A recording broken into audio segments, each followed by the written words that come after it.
देखती नहीं उसे, है? देखती नहीं उसे।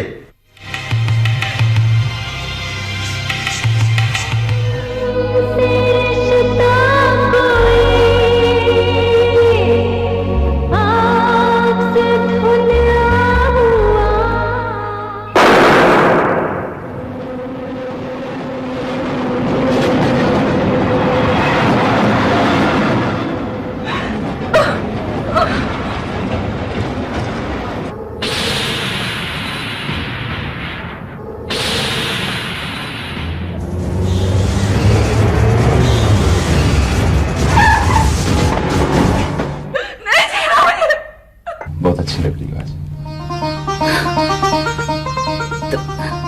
क्या कहा तुमने? मुझ पर जुल्म हुआ है, मैं तो बार बार आपके पास आऊंगा। लेकिन इस तरह तो मेरा वक्त बर्बाद होता है ना। पहले की बात छोड़ो कासिम, अब मैं तुम्हारे साथ हूं। इस घर को, मेरे तन्हाई को बांट लो सब। जी? मक्कार कमीने! आप चाहते क्या हैं? तुम्हारा साथ, शादी कर लो तारिक साहब से।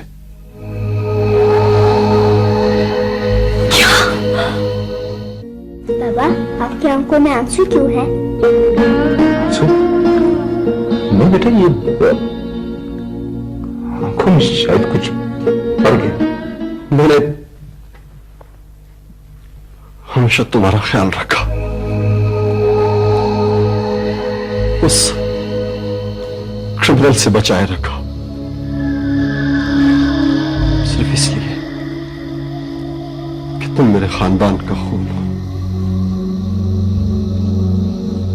I need you, Salam.